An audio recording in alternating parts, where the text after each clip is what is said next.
Hello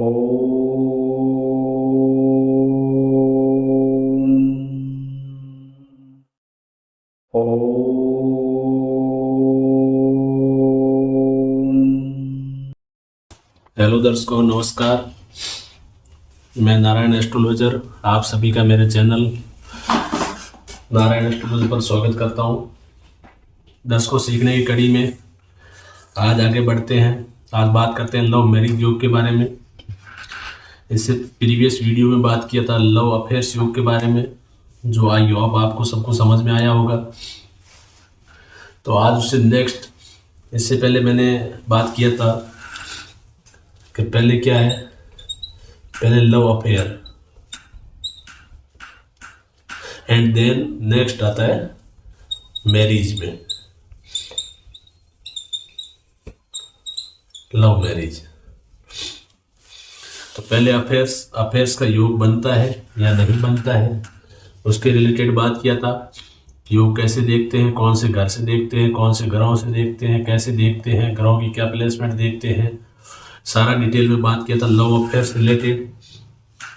तो आज अपन next आगे बढ़ेंगे। यदि लव अफेयर सक्सेसफुल होता है तो उसके बाद नेक्स्ट स्टेप कौन सा आता है, मैरिज का। तो मैरिज के योग कैसे देखते हैं, कौन से घर से देखते हैं, कौन से ग्रहों से देखते हैं, ग्रहों की क्या प्लेसमेंट होती है, सारी की सारी बेसिक और सारी कंप्लीट डिटेल्स में बात करेंगे। मैं एक एक नोट करके आपको बताऊंगा, फिर एग्जांपल के साथ कुंडली में अप्लाई करके बताऊंगा कैसे देखते हैं, कैसे नहीं देखते हैं, तो ये योग बनता है या नहीं बनता है। तो आज इस योग के बारे में बात करेंगे, लव मैरिज योग।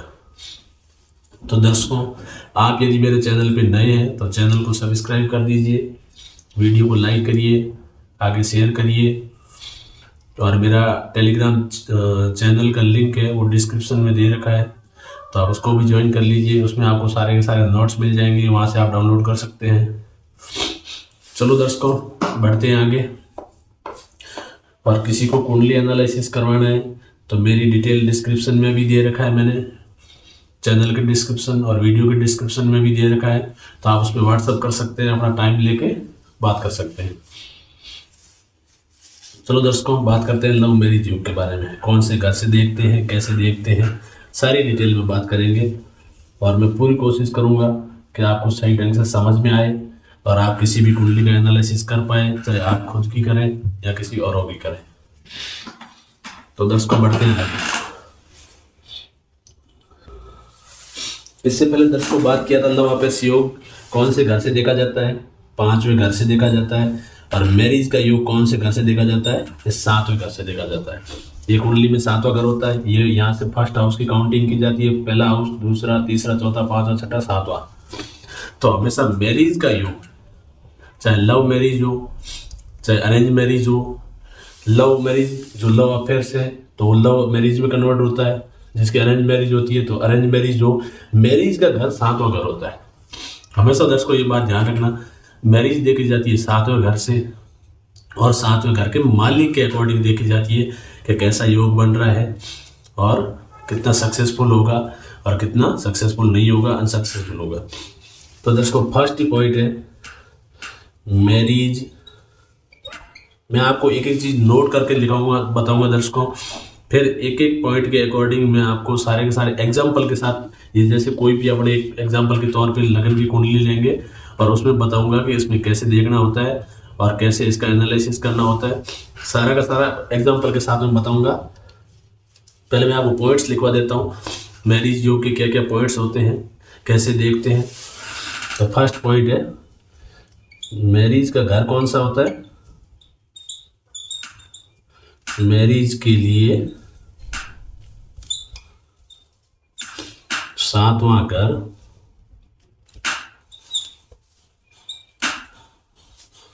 वह 7वें घर के मालिक को देखा जाता है।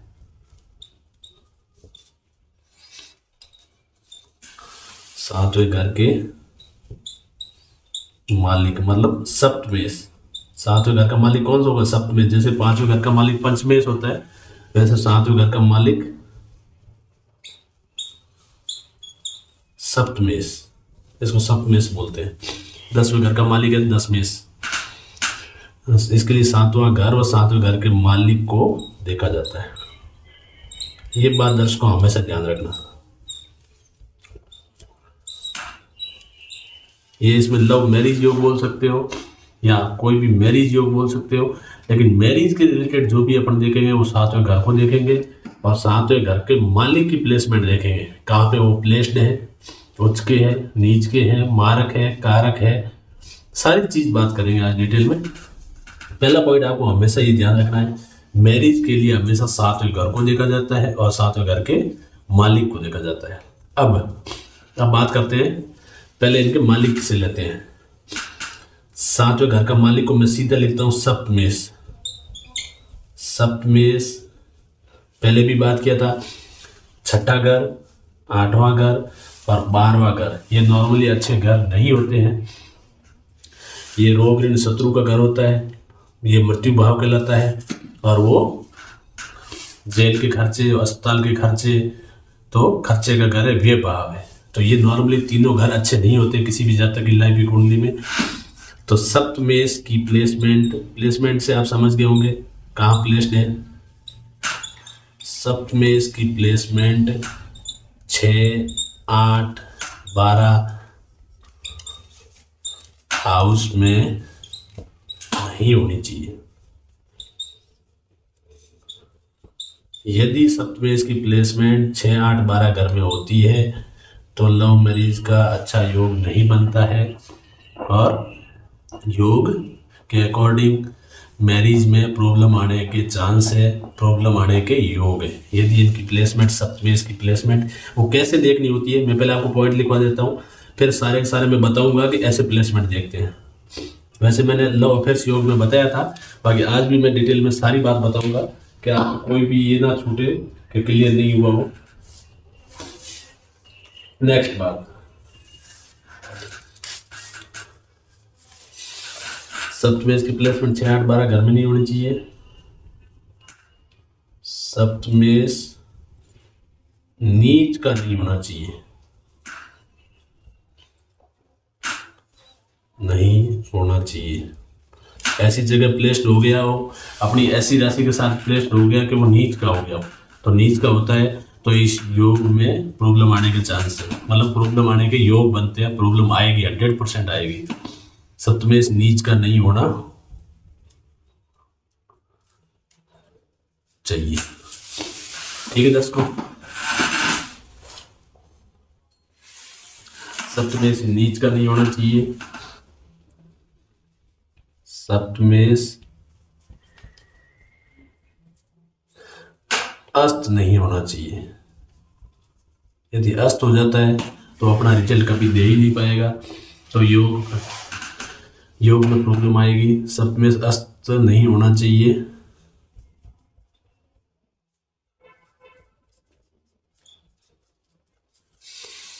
और सप्तमेष का डिग्री वाइज बलाबल,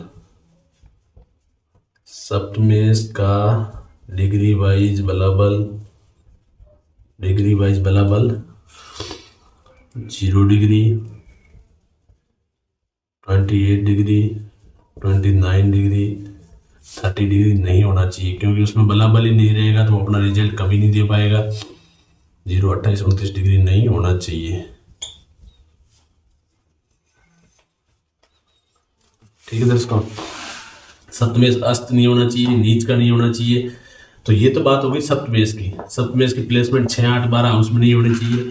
यदि इसमें कोई विपरीत राजयोग की कंडीशन आ जाए तो अलग केस है, तो वो क्या है ना, अच्छा रिजल्ट देने के लिए बाध्य हो जाता है। विपरीत राजयोग, ये विपरीत राजयोग क्या होता है मैं योगों में सारा क्लियर करवा दूंगा आपको। विपरीत राजयोग को छोड़कर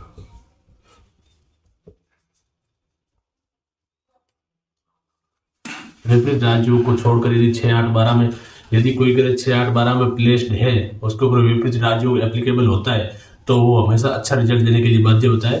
तो विपरीत राजयोग की कंडीशन बैठती है तो पॉजिटिव रिजल्ट देने के लिए सप्तमेष बाध्य होगा। अन्यथा 6, 8, 12 में प्लेस्ड है तो वो कभी भी अच्छा रिजल्ट नहीं देगा। सप्तमेष नीच का नहीं होना चाहिए, सप्तमेष अस्त नहीं होना चाहिए, सप्तमेष का डिग्री वाइज बलाबल अच्छा होना चाहिए, 0, 28, 29, 30 डिग्री नहीं होना चाहिए। इन दोनों पॉइंटों में अपन इनको इनका रेमेडी करके, रत्न दान करके अच्छा कर सकते हैं, अस्त को उदय अवस्था में ला सकते हैं और डिग्री भी बढ़ा सकते हैं। तो इनमें तो इनकी रेमेडी कर सकते हैं, लेकिन नीच का हो गया तो उसमें कुछ भी नहीं कर सकते हैं। मैरिज में प्रॉब्लम आने के योग बनते ही बनते हैं। यदि 6, 8, 12 में प्लेस्ड हो गया और विपरीत राजयोग की कंडीशन एप्लीकेबल नहीं हो रही है तो भी 100% मैरिज योग में प्रॉब्लम आने के योग बनते हैं। तो ये बात की दर्शकों सप्तमेश की, सप्तम हाउस के मालिक की। अब सातवें घर से क्या देखा जाता है? यदि सातवें घर में कोई मारक ग्रह आके बैठ जाए, सातवें घर में कोई मारक ग्रह प्लेस्ड हो जाए तो भी प्रॉब्लम देते हैं। सातवें घर में कोई मारक ग्रह प्लेस्ड हो जाए तो भी क्या है? प्रॉब्लम आएगी। ये सातवें घर से देखी जाती है। अब कैसे दोस्तों मैं पॉइंट वाइज आपको क्लियर करवाता हूँ कि इनको कैसे देखना है आपको। नेक्स्ट, इसके साथ ही दर्शकों एक क्या है, जैसे कि अब मैं ये नॉर्मल मैरिज की बात कर रहा था। अभी मान लो लव मैरिज होती है तो लव अफेयर्स के बाद लव मैरिज की तरफ प्रोसीड करते हैं। तो इसमें क्या है ना, 5वें और 7वें घर की युति भी देखी जाती है लव मैरिज के केस में। पंचमेश व सप्तमेश की युति भी देखी जाती है। यदि मान लो ये दोनों ग्रह आपस में कहीं युति बना के बैठे हैं तो बहुत ही अच्छा योग बनता है। उसमें ये देखा जाता है कौन से घर में युति बना के बैठे हैं। मैं बताऊंगा आपको, एग्जांपल के साथ बताऊंगा। फिर इसके बाद में इस टाइप की कुंडली भी लूंगा जिसमें ग्रह, सब ग्रहों को अपने अपने घरों में प्लेस्ड करके फिर उसका एनालिसिस करके बताऊंगा कि अब इसमें कैसे पॉइंट वाइज कैसे क्या देखना है। पंचमेश और सप्तमेश की युति देखी जाती है। इसके साथ साथ में एक पॉइंट और है, यहाँ तक देता हूं। यदि पंचमेश आके 7वें घर में बैठ जाता है, पंचमेश 7वें घर में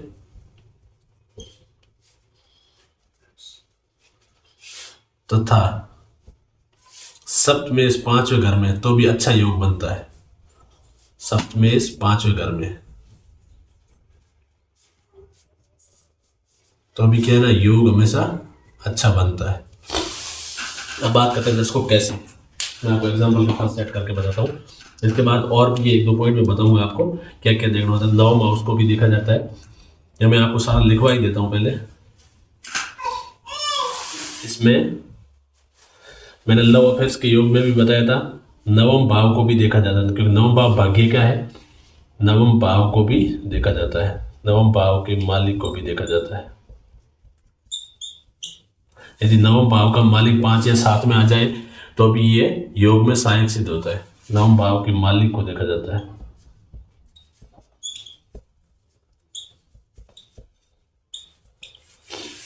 तो एक दर्शक को मैंने बताया था 5वें लव अफेयर्स के केस में कि पंचमेश यदि अस्त होता है तो उदय अवस्था में ला सकते हैं। पंचमेश की डिग्री कम होती है तो अपन रत्न वगैरह धारण करके उसकी डिग्री बढ़ा सकते हैं। लेकिन सप्तमेश, हर एक कुंडली में सप्तमेश की अपन डिग्री नहीं बढ़ा सकते, क्योंकि मैक्सिमम कुंडलियों में सप्तमेश मार्क होता है। नॉर्मली ये अष्टम टू अष्टम थ्योरी के अकॉर्डिंग अपन देखते हैं तो मैक्सिमम कुंडलियों में मार्क निकलता है। तो मार्क ग्रह का कभी भी रत्न धारण नहीं किया जाता। हमेशा यदि कारक ग्रह है, योग कारक ग्रह है तो ही रत्न धारण होगा। वो एनालिसिस के टाइम पे देखा जाता है कि ग्रह कैसा है, ये कारक है और उसके बाद डिग्री वाइज बलाबल कम है तो उसका रत्न धारण करके उसकी रेमेडी की जा सकती है, उसका डिग्री वाइज बलाबल बढ़ाया जा सकता है, उसके रिजल्ट को अच्छा किया जा सकता है। लेकिन यदि मार्क है तो कभी भी रत्न धारण नहीं करना है। इसको मैं पहले बहुत बार बता चुका हूँ, मार्क ग्रह का रत्न कभी भी धारण नहीं किया जाता। तो ये चीजें देखी जाती है दर्शकों। अब कैसे बात शुरू करता हूँ फर्स्ट पॉइंट से। मैरिज के लिए 7वां घर देखा जाता है, ये वाला घर, और 7वें घर के मालिक को देखा जाता है कहाँ पे प्लेस्ड है। ये हो गया फर्स्ट पॉइंट। बात करते हैं सेकंड पॉइंट की। सप्तमें इसकी प्लेसमेंट देखी जाती है। यदि सप्तमें 6, 8, 12 घर में प्लेस्ड है तो वो कभी भी अच्छा रिजल्ट नहीं देगा। इसका एग्जाम्पल क्या है, मान लो कोई भी मंदिर है, मंदिर बहुत अच्छा है, भगवान का मंदिर है, लोगों की आस्था रहती है, लोग पॉजिटिविटी के साथ मंदिर में जाते हैं। और भगवान में आस्था और भरोसे के साथ में ध्यान करते हैं। लेकिन उसका पुजारी, जिसको अपन अच्छा मानते हैं, भगवान की पूजा करने वाला मानते हैं, अब अपन उसके चरण स्पर्श करते हैं।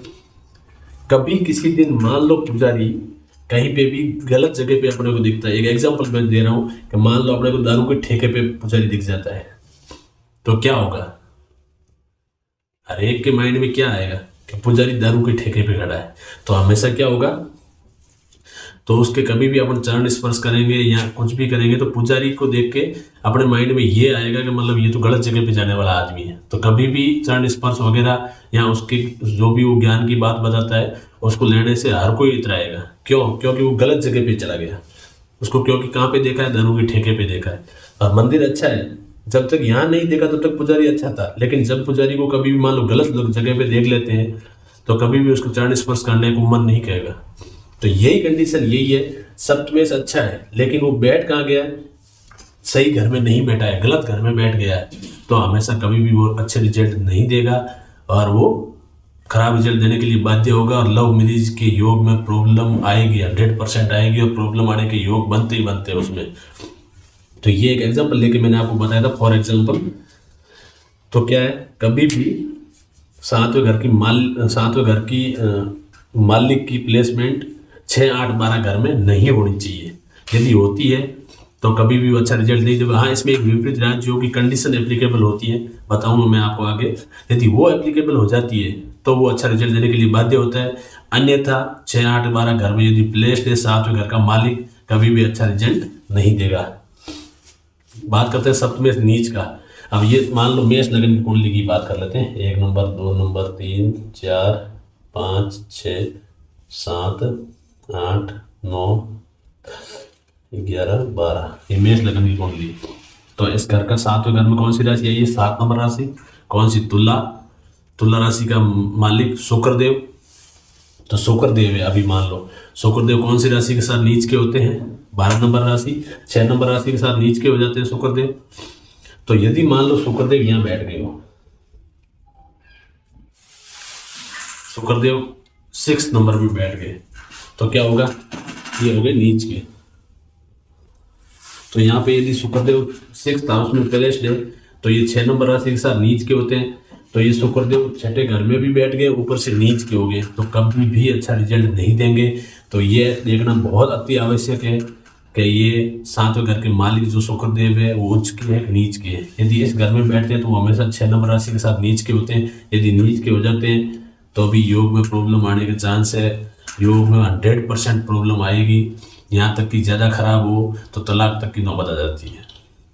तो सप्तमेश नीच का नहीं होना चाहिए, सप्तमेश अस्त नहीं होना चाहिए। अब मान लो सातवें घर का मालिक है शुक्रदेव, सूर्य के साथ में बैठ गए और क्लोज कंजक्शन में बैठ गए हैं, तो यदि अस्त हो जाते हैं तो वो कभी अपना रिजल्ट नहीं दे पाएंगे। यदि इसमें ये मारक होते हैं तो कभी भी इसका रत्न धारण करके उदय अवस्था में नहीं लाया जा सकता। यदि कारक है तो इसका रत्न दान करके इनकी डिग्री बढ़ा के इनको उदय अवस्था में लाया जा सकता है, तो इसकी रेमेडी की जा सकती है यदि कारक का केस है तो।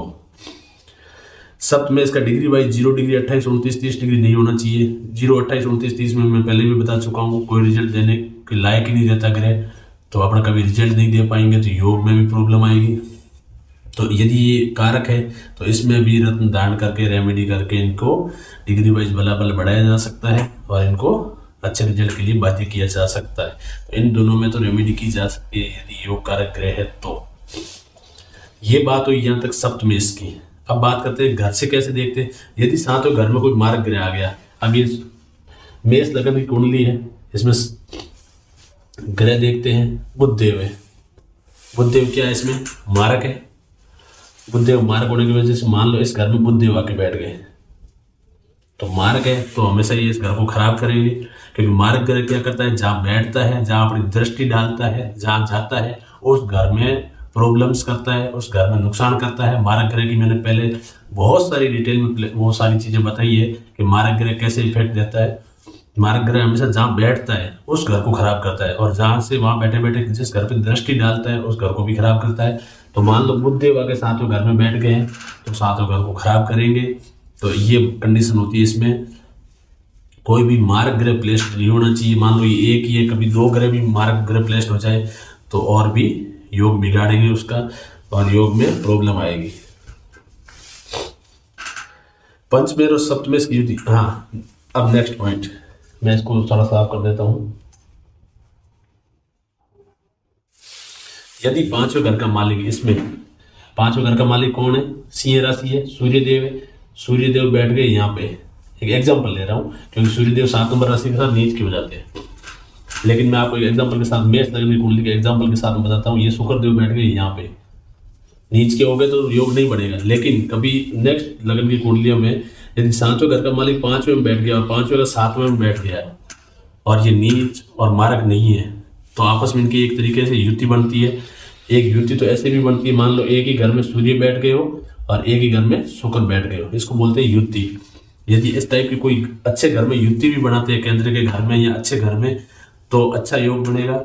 ये युति का एक प्लस पॉइंट है। देखा जाए तो लव मैरिज के योग में या नॉर्मल मैरिज के योग में दोनों घर के मालिक, 5वें घर का मालिक 7वें घर का मालिक कोई अच्छे घर में प्लेस्ड हो जाए, अच्छे घर केंद्र के अच्छे घर होते हैं, त्रिकोण के अच्छे घर होते हैं, यदि उसमें अच्छे घर में प्लेस्ड हो जाए, इन दोनों की यदि युति बन जाती है तो लव मैरिज का योग हमेशा अच्छा होता है। अच्छा, अब ये पॉइंट जो अभी मैं बताया था, यदि पंचमें 7वें घर में और सप्तमें 5वें घर में, इस घर का मालिक यहाँ बैठ गया, इस घर का मालिक यहाँ बैठ गया, तो भी अच्छा योग बनता है मैरिज का। हाँ, उसके बाद डिग्री वाइज बलाबल आपको देखना है। यदि उन घरों में डिग्री वाइज बलाबल ही नहीं रहा, कभी भी अच्छा रिजल्ट दे ही नहीं पाएंगे वो। लेकिन ये पॉइंट ये है कि यदि 5वें घर का मालिक 7वें घर में, 7वें घर का मालिक यदि 5वें घर में बैठ जाता है तो हमेशा अच्छा योग बनता है मैरिज के योग में। अब इसके साथ साथ एक और देखा जाता है, इनको मैं साफ कर देता हूँ।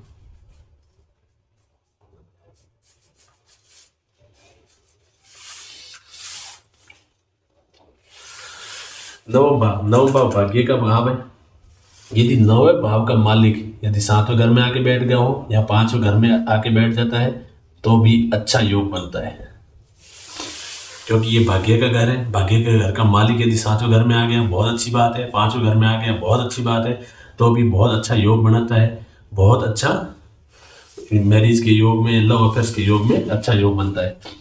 ये तो हो गई कंडीशन दर्शकों, जो मैंने पॉइंट्स लिखे थे उनकी। अब मैं 2-3 पॉइंट्स और लिखाता हूँ मैरिज रिलेटेड। मैरिज में क्या है, लड़कों के रिलेटेड कौन सा ग्रह को देखा जाता है और लड़कियों के रिलेटेड कौन सा ग्रह देखा जाता है, जो मैरिज में अवश्य देखा जाता है। उसकी प्लेसमेंट देखी जाती है, वो कैसा है, कितने डिग्री वाइज बलाबल है, उसमें बहुत सारी चीज़ें देखी जाती है। यहाँ तक दर्शकों मेरे हिसाब से आपको एकदम क्लियर हो गया होगा। मैं आपको एग्जाम्पल ले लेके मेष लग्न की कुंडली में ये भी बता दिया कि इस पॉइंट को कैसे देखा जाता है। आप भी अपनी कुंडली ले सकते हो, उसमें एनालिसिस कर सकते हो। आप भी मेरे साथ कॉपी पेन लेके बैठिए, एक एक चीज़ को नोट करते रहिए और अपनी कुंडली में एनालिसिस साथ साथ करते रहिए। अभी मैं जितना बेसिक डिटेल्स है, बेसिक जानकारी सारी बता रहा हूँ, सारे योग बता रहा हूँ। फिर इसमें फर्स्ट हाउस की, जो फर्स्ट हाउस का अपना लग्नेश है, लग्नेश की कैसी स्थिति रहती है, कैसी प्लेसमेंट रहती है, यदि वो तीसरे घर में बैठता है तो कैसा होता है, सारे ग्रहों की प्लेसमेंट के अकॉर्डिंग रिजल्ट भी बताऊंगा। फिर इसके बाद मैं कुंडलियों का एनालिसिस शुरू करवाऊंगा आपको एक एक पॉइंट वाइज। जैसे आज मैं लव मैरिज का योग कराया, तो मैं उस टाइम जब एनालिसिस करेंगे तो बताऊंगा लव मैरिज के योग में एक मैं कुंडली बना के उसमें ग्रहों की प्लेसमेंट डाल के फिर बताऊंगा कि इसमें योग बन रहा है या नहीं बन रहा है, नहीं बन रहा है तो क्यों नहीं बन रहा है। इन पॉइंटों के बेस पे ही सारा एनालिसिस करेंगे। एक एक जितने भी मैंने बेसिक जानकारियां बताई है, जितने योग बताए, सारे योग वो कुंडलियों में अपन एक एक करके निकालेंगे। बन रहा है, नहीं बन रहा है, बन रहा है तो कैसे बन रहा है, बन रहा है तो अच्छा बन रहा है, कितना उसमें पावरफुल है, और नहीं बन रहा है तो क्यों नहीं बन रहा है, सारा एनालिसिस करेंगे। लेकिन उससे पहले मेरी यही ट्राई रहेगी कि मैं एक एक चीज़ आपको पहले बेसिक क्लियर कराऊं। बेसिक के बाद सारी की सारी जितनी बेसिक से रिलेटेड है, मान लो पहले, इससे पहले मैंने सारे योग क्लियर करवाए। योग से पहले मारक, कारक, उच्च नीच ग्रह, आपस में देव ग्रह, दानव ग्रह, मित्र ग्रह, शत्रु ग्रह, सौम्य ग्रह, पापी, इनके दिशा बल, ये सारी की सारी मैं चीज़ें आपको क्लियर करवाता हुआ आ रहा हूँ। और इसके बाद भी अभी आगे मैं योगों पे चल रहा हूँ। योगों के बाद ग्रहों की प्लेसमेंट के अकॉर्डिंग रिजल्ट निकालेंगे। यदि मान लो ये मेष लग्न की कुंडली है तो इसमें लग्नेश कौन है, मंगल देव है। यदि मंगल देव फर्स्ट हाउस में बैठते हैं तो कैसा रिजल्ट देते हैं, दूसरे में बैठते हैं तो कैसा देते हैं, तीसरे में बैठते हैं तो कैसा देते हैं, चौथे में, घर वाइज एक एक घर में उनकी प्लेसमेंट डाल के रिजल्ट बताऊंगा। और उसके बाद घरों के बारे में भी डिटेल बताऊंगा। केंद्र के घरों में रिजल्ट कैसा रहता है, त्रिकोण के घरों में रिजल्ट कैसा रहता है, 6, 8, 12 में रिजल्ट कैसा रहता है, ये सारा डिटेल क्लियर करेंगे। उसके बाद ये सारे कुछ युतियाँ वगैरह बना के बैठते हैं, तो इनका योग रिजल्ट कैसा रहता है। फिर इनके बाद इनकी रेमेडी देखेंगे, कैसी रेमेडी रहती है। यदि इस टाइप का ग्रह है, उच्च का नीच मारक अस्त डिग्री वाई बलाबल, तो क्या रेमेडी की जा सकती है, कौन से रत्न धारण किए जा सकते हैं, कैसे रत्न धारण करने होते हैं, कब करने होते हैं, कौन सी उंगली में धारण किए जाते हैं, इनके बारे में बात करेंगे। फिर बात करेंगे गोचर की, गोचर को कैसे देखा जाता है, गोचर की भी मैं पूरी डिटेल में आपको बताऊंगा। इतना बताने के बाद सारी की सारी पॉइंट टू पॉइंट में सारी की सारी कुंडली का एनालिसिस करेंगे। कुंडली बना के ग्रहों की प्लेसमेंट डाल के उसमें कैसे योग देखना है, योग निकालेंगे, योग बन रहा है नहीं बन रहा है, पूरा का पूरा डिटेल में आगे बढ़ेंगे, धीरे धीरे आगे बढ़ेंगे। उससे पहले मेरी कोशिश ये रहेगी, मैं जितनी बेसिक जानकारियाँ आपको लिख लिख के एक एक बात बता रहा हूँ, आप भी मेरे साथ में कॉपी पेन लेके बैठिए और नोट करिए एक एक चीज़ को, और इसको याद करिए। जब एनालिसिस करेंगे तो आपको पॉइंट पता होने चाहिए कि लव मैरिज का योग है, अच्छा तो इसमें सप्तमेश देखा जाता है और सातवें घर के मालिक, सातवें घर के मालिक और सातवां घर देखा जाता है। तो मालिक को कैसे देखना होता है, इसकी प्लेसमेंट 6, 8, 12 में नहीं होनी चाहिए, नीच का नहीं होना चाहिए, अस्त नहीं होना चाहिए। ये सारे पॉइंट आपके माइंड में आ जाना चाहिए उस टाइम एनालिसिस करने के टाइम पे। तो आप भी मेरे साथ में एक एक पॉइंट नोट करिएगा और याद कर लीजिएगा, क्योंकि ये सारी सारी बेसिक जानकारियाँ हैं, योग है। उसके बाद एनालिसिस करेंगे, जैसे ही लव मैरिज का योग है तो आपको माइंड में ये आ जाना चाहिए सारी की सारी चीज़ कि ये अपने को इसमें देखनी है। उसके अकॉर्डिंग ही फाइन, एकदम बिल्कुल फाइन आप एनालिसिस कर पाएंगे। और अपनी कुंडली का साथ साथ में आप इनके साथ साथ पॉइंट टू पॉइंट आप अपनी कुंडली में भी देखते रहिए। ये पॉइंट कुंडली में मैच करके देखिए कैसा योग बन रहा है। तो दर्शकों ऐसा करके धीरे धीरे आगे बढ़ेंगे। बहुत सारा लंबा चौड़ा नॉलेज है इसका। मैंने जितने इतने सालों के एक्सपीरियंस में, इतने सालों के जो भी मैंने काम किया है, मैंने स्टडी की है, उस बेस पे मैं आपको एक एक जितना इसका ज्ञान है उसका सारा का सारा आपके साथ शेयर करने की पूरी कोशिश करूँगा और अच्छे से करने की कोशिश करूँगा। आप साथ में बने रहिए, एक एक चीज़ लिखते रहिए, याद करते रहिए। ऐसा करके धीरे धीरे आगे बढ़ेंगे और आप 100% बहुत ही अच्छे एकदम ज्योतिष बढ़ पाएंगे। यदि उसके बाद भी आपको चीज़ को याद नहीं रहती है तो अपनी एक नोटबुक अच्छी सी डायरी बना के रखिए। उस डायरी के अकॉर्डिंग एक बार देख लीजिए। जैसे लव मैरिज योग देख रहे हो तो डायरी में लव मैरिज योग देख के इन पॉइंटों को एक बार रिवाइज कर लीजिए, फिर कुंडली में एनालिसिस करिए। ऐसा करके दर्शकों आप अच्छे बहुत ही एक बढ़िया ज्योतिष बन सकते हैं। अब मैं दर्शकों एक दो पॉइंट इसके और है वो बता देता हूँ। इसको मैं साफ कर देता हूँ, आप नोट कर लीजिए साथ साथ में।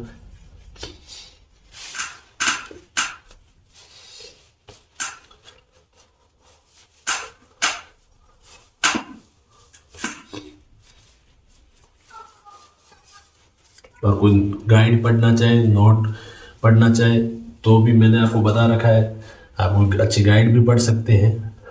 मैं सारा जो भी नॉलेज दूंगा ऑथेंटिक जो मैंने आज तक गेन किया है वही आपके साथ शेयर करूंगा, क्लियर सटीक। आप गाइड वगैरह लघु पराशरी पढ़ना चाहते हैं तो वो भी पढ़ सकते हैं, उसमें भी बहुत अच्छा आपको ज्ञान मिल जाएगा। तो दर्शकों अभी क्या है ना, लड़कों के लिए कौन सा ग्रह देखा जाता है मैरिज में, ये तो अपन सातवें घर और सातवें घर के मालिक के बारे में डिटेल में बात किया। इसके साथ साथ ग्रह को भी देखा जाता है। लड़कों के लिए ग्रह देखा जाता है और लड़कियों के लिए भी।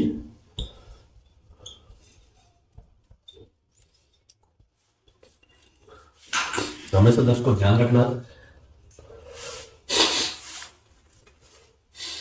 लड़कों के लिए हमेशा ये 7वां 5वां घर देखने के साथ साथ में शुक्र देव को देखा जाता है। शुक्र देव मैरिज के कारक है लड़कों में, और लड़कियों में हमेशा बृहस्पति देव को देखा जाता है।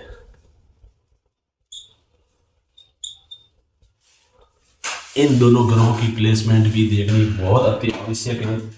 क्या क्या देखना है वो मैं बता देता हूं आपको। अब दर्शकों लड़कों में शुक्रदेव शादी के कारक ग्रह है,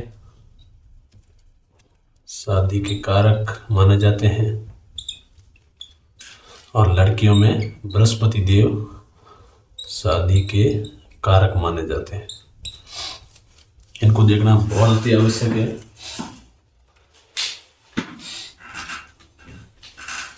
अब इनमें क्या क्या देखा जाता है इनके लिए वो मैं आपको बता देता हूँ।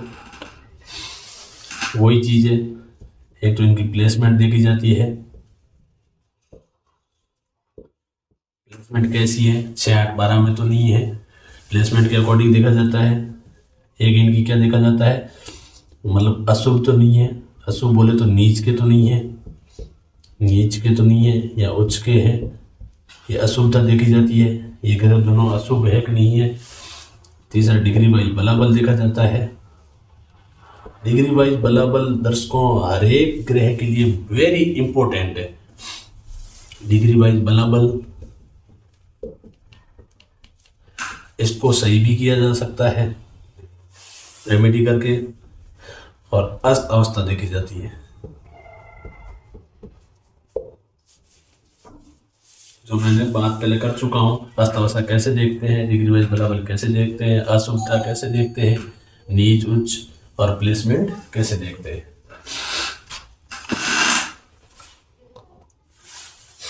तो दर्शकों ये भी आपको मैरिज के टाइम पे, अफेयर्स के योग में ये नहीं देखना है आपको, मैरिज के योग में अवश्य देखना है। लड़कियों की यदि कुंडली देख रहे हो तो शुक्रदेव को अवश्य देखना है, लड़कियों की कुंडली देख रहे हो तो बृहस्पति देव को अवश्य देखना है। प्लेसमेंट देखनी है इनकी कैसी है, शुभता या अशुभता देखनी है, नीच के है उच्च के है, डिग्री वाइज बलाबल देखना है, और अस्त है कि नहीं है, ये सारी चीज़ें इसमें साथ में देखनी होती है। यदि ये चीज़ें वीक हो जाती है तो शादी में प्रॉब्लम्स आने के योग बनते हैं। ये चीज़ें अच्छी हो जाती है तो हमेशा शादी में अच्छे योग बनते हैं। तो दर्शकों ये था मैरिज योग, लव मैरिज योग, अरेंज मैरिज योग, जैसा भी आपको देखना हो ये बनते हैं सारे कुछ मैरिज के रिलेटेड। आई होप मैंने पूरा डिटेल में बताने का कोशिश किया है, आपको समझ में आया होगा। उसके बाद भी यदि आपको कोई प्रॉब्लम्स लगती है तो मेरे डिस्क्रिप्शन में टेलीग्राम चैनल का लिंक है, वहाँ से आप मेरे को कमेंट भी कर सकते हो। टेलीग्राम चैनल ज्वाइन करके उसमें भी आप पॉइंट डाल सकते हो कि ये हमारे को सही से समझ में नहीं आया है या प्रॉब्लम्स आई है, तो भी आप बता सकते हो। तो दर्शकों मिलते हैं अब अगले वीडियो में अगले योग के साथ में। आज की वीडियो में इतना ही।